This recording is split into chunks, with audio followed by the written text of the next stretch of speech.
not going to really kick out of here for days, and because of that, it's not going to give a chance for the seas to kind of come on down. So the waves, which are so high right now, are going to have a tough time coming down, and that means beach erosion is a huge concern. So we're talking about Jose, we're talking about Maria. We've got lots to talk about, and we have seen actually with Jose, the winds come up a little bit. They were down to 65 miles per hour this morning. They're actually back up to 70 now. It is centered 150 miles south of Nantucket and moving northeast at 8 miles per hour. So it is moving away from us. I don't expect it to get much closer, but that being said, the wind field is large. The rain bands propagate outward, and we are in the wind and in the rain, at least in some areas here, for the rest of the afternoon and part of tomorrow as well. Here's the forecast track. This is what I mean. It kind of moves north and eastward, and then it starts to loop back around. So this takes us through the end of the week, the start of the weekend.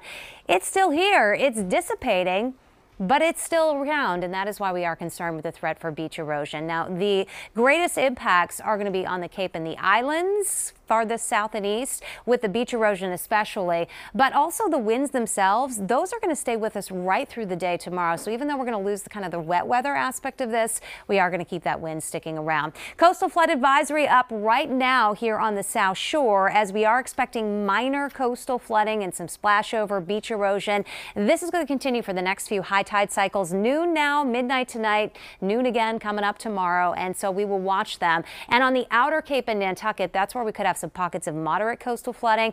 The waves a little higher, the winds a little bit stronger. We have that tropical storm warning here as well for the Cape and the islands. Look at the winds. They are gusting over 30 miles per hour now, and it's not just in southeastern Massachusetts, all the way up the coast into the North Shore as well. The winds are strong, and they've been strong enough to do some damage. Wherever you see these red dots, we've had reports of trees and wires down. With the leaves on the trees, it does not take as much strong of a wind to cause some problems, so we are going to be concerned with the threat for at least a few more additional trees, power lines coming down, and the threat for scattered power outages right through the next 24 hours. You can see this is through Thursday here. Winds could gust over 40, 45 miles per hour, even in the Boston area, with the strongest winds 50 to 60 on the Cape and the islands. There is a wind advisory North Shore through Boston, South Shore as well, right through the day tomorrow. You can see the rain bands. They've been kind of in and out, and it's been much lighter in and around the Boston area, but every now and then you'll get one of these bands to come on in, and it has some punch behind it. We had one of those come through overnight.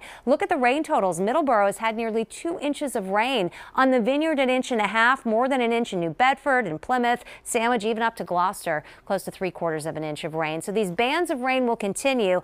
The rain will be steadiest and heaviest here through at least tomorrow morning on the Cape and the islands. And look what happens tomorrow afternoon. From Boston north and west, we're dry. The skies may actually try to brighten, but there still could be a few showers down here on the Cape and the islands right through the day tomorrow. So tomorrow, we're going to be much warmer north and west of town, but still in it in terms of some wet weather at times down on the Cape and the islands. And because of that, we do have a flash flood watch, which includes the Cape and Nantucket. This has actually been extended into the day tomorrow. Additional rain here, 1, 2 inches, a little bit more, less than 1/2 inch everywhere else. So the rain will be winding down for most of us, but the winds do continue. And here's Hurricane Maria, Category 4, 140 mile per hour winds. There was that landfall early this morning southeast of San Juan as a Category 4, first one there in many, many years. And you can see what's happening now. It is moving away from Puerto Rico. The track will take it north of Hispaniola, which is great news there, east of the Bahamas and Florida by the weekend. But from here, take a look. It is lifting northward close enough to the East Coast. A lot of our computer models here have this coming closer to us now. We have to keep a close eye on Maria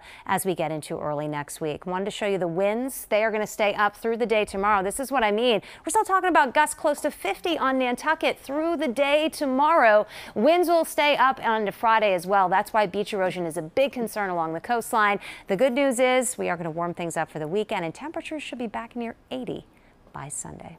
Erica and Antoinette.